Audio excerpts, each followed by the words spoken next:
Ahoy, my friends. Please like and subscribe if you enjoy Scorpid's tales. And with that, enjoy the video.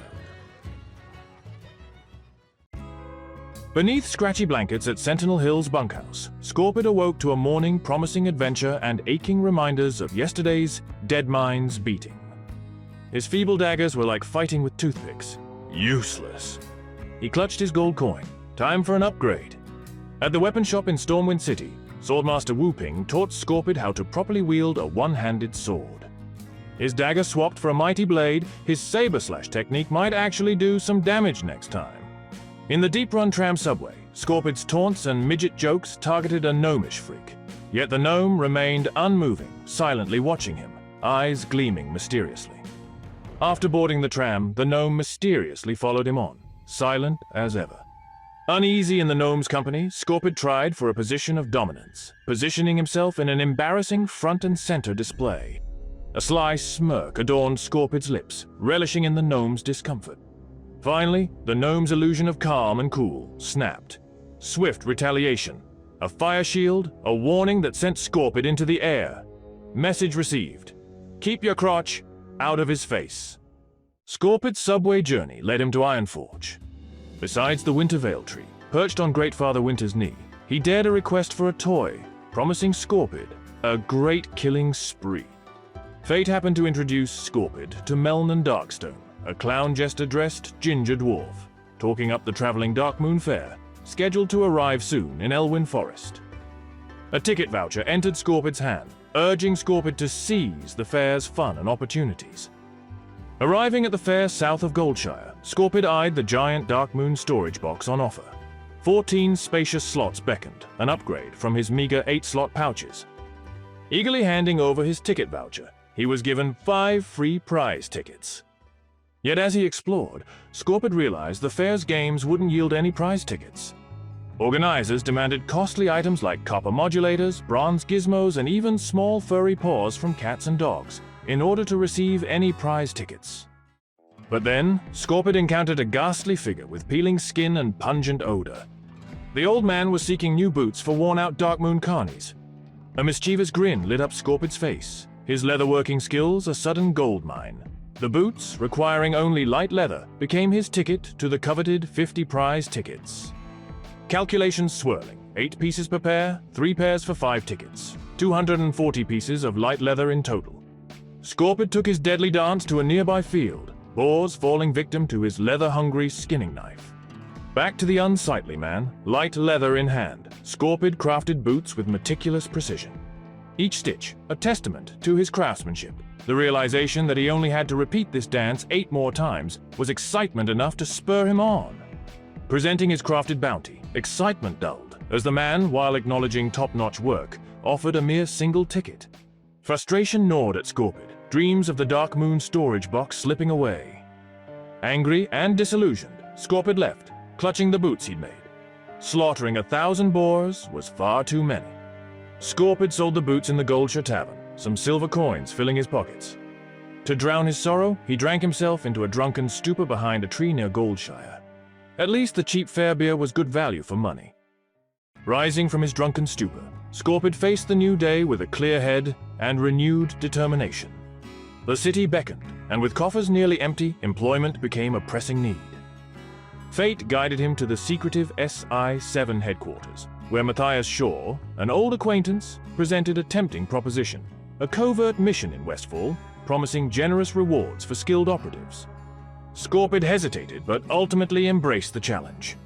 Matthias extended a modicum of respect. He even offered a voucher for a complimentary griffin ride to Sentinel Hill. Scorpid soared away from the city, towards the skies of Westfall. He noticed a woman had departed only 1 second later than him. Breaking the griffin ride's silence, Scorpid complimented the woman's green-themed attire. Love the, butt. Unease crept over Scorpid, genuine concern for his safety, especially that of his posterior. Confronting the woman, Scorpid expressed the awkwardness now tainting the rest of the flight. Well, chucks. As the griffins descended, the moment they touched ground in Westfall, Scorpid vanished into the shadows. Deep in Westfall, Scorpid found his contact, Agent Kernan. Fearing the mission, or perhaps not stupid enough to try, she confessed her reluctance. Fortunately, brave Scorpid stood ready to complete the mission. With Agent Kiernan's journal in hand, Scorpid unraveled the intricacies of the perilous mission. Nimble fingers pickpocketed a rotting drone worker, its unsettling resemblance to the Darkmoon Faire bootsman, sending shivers up his spine. The stolen key, now clutched in hand, was the first stage complete. Scorpid stealthily infiltrated the tower, a phantom gliding through darkness. Deafness slipped him past oblivious tower sentries as he ascended the tower's layers. Eavesdropping on some gossiping women, Scorpid uncovered the name Klaven, that of a great villain. Hey, Raven? Yeah? Can we take a break? My feet are killing me, and those things down there are creeping me out. Klaven doesn't pay me enough to deal with zombies, drones, or whatever he calls them. I don't know, Jill. If Klaven comes down while we're slacking, we may end up as one of those things. You're probably right, Raven. I'm going back on patrol. Climbing higher, he reached the zenith, finding Klaven standing watch over the chest, contained within the important information. Realizing danger, Scorpid concealed himself behind a wall, activating his ranged ability runes. Facing Klaven head-on in melee combat surely meant disaster, so he had to play this safe. The moment arrived. When Scorpid began unlocking the chest, Dr. Klaven Mortwake detected the intrusion, charging with unnatural superhuman speed. Scorpid danced away, kiting Klaven around the room. His boomstick crackled, gunfire echoing. Klaven, eerily resilient, weathered the bullets and continued to give chase, ready to snap Scorpid's neck if he caught up to it. Nevertheless, Scorpid chipped away, keeping a safe distance. The deadly dance continued until Klaven succumbed to hundreds of gunshot wounds, collapsing in defeat. He was fortunate the sentries somehow hadn't heard the gunshots and come to investigate. Puzzled, but lucky, he delved into the chest and found it. Klaven's secret diary, a treasure trove of information. Scorpid cracked open the journal. Malevolent magic gripped him, a curse sealing his fate with a 7-day deadline. Scorpid set his sights on a desperate quest to lose his virginity before the curse killed him. With nothing to lose, Scorpid daringly escaped the tower, sentries trying and failing to take him out. He found Agent Kiernan had ditched him just as well. Klaven had been the most powerful foe Scorpid had faced as of yet. In Sentinel Hill's desolate quiet, Scorpid sought unlikely companions through his depression, a gnome and a night elf. Reaching out for comfort even in unlikely places, a half-hearted compliment on the gnome's festive hat yielded unexpected consequences, her eccentric nature delving into a creepy and bizarre explanation. Thanks, I got it after I slaughtered a village of gnolls. That's dark.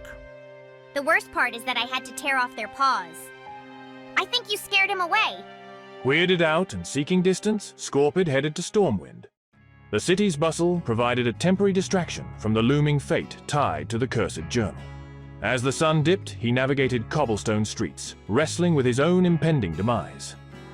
Guided by Matthias, Scorpid descended into the SI-7 headquarters' shadowy depths, reaching the eerie cellar and encountering Dr. Mixil, a peculiar gnome in fine clothing. Just lay down anywhere, Scorpid. I promise this won't hurt a bit. Scorpid surrendered to the gnome surgeon's bizarre procedures. Very interesting. With a giant syringe, Dr. Mixil drew Scorpid's blood, comparing its properties with counsel from unusual companions, a statue and a squirrel. The diagnosis: Scorpid suffered from the dreaded itis. To secure a cure, Scorpid received a peculiar list of seemingly random items at the request of Dr. Mixil. With no other choice, he embarked on a scavenger hunt through the bustling city. First, simple wildflowers from the flower shop, their importance doubtful. Next, a lead-lined file from the alchemy shop, which at least made sense. In the auction house, Scorpid secured a bronze tube for 3 silver coins. While retrieving it from the mailbox, an unexpected discovery awaited: a concealed, mysterious letter personally addressed to him. Greetings, Scorpid. I've been observing your handiwork for some time now. I must say, I'm impressed. You're clearly no mere street urchin. There's a job I'd like you to do for me: the retrieval of a certain treasure. I assure you the pay is lucrative. If you're interested, I've left a dead drop in the cabin beside Pyrewood Village. You'll find more information within.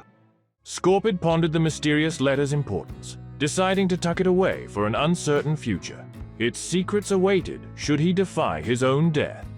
Determined for a spool of fine thread, Scorpid embarked on a long-winded mission to find the correct tailoring shop, stumbling into the wrong establishments repeatedly. After frustrating attempts, he found the correct tailoring shop. Alone in the silent shop, with no assistance and a dozen choices, Scorpid took a gamble, randomly selecting a spool. Returning to Dr. Mixelpixel with the reagents, Scorpid underwent the itis vaccination and 7 booster shots for good measure. To his surprise, no immediate effects, confusion clouding his mind. The revelation hit. A druid had dispelled his ailment long ago with a simple cure poison spell. Irony wasn't lost on Scorpid. He had been free of the sickness since departing Sentinel Hill. Empathetic, the gnome doctor, sorry for Scorpid's misfortune, taught him the art of mixing poisons. Armed with newfound skills and the skills to apply poisons to his weapons, Scorpid returned to Westfall. Resting in his caravan camp, he brimmed with determination. This time, armed with skills and a burning desire for redemption, Scorpid vowed to carve his name into Westfall's myths and legends. The dead mines awaited.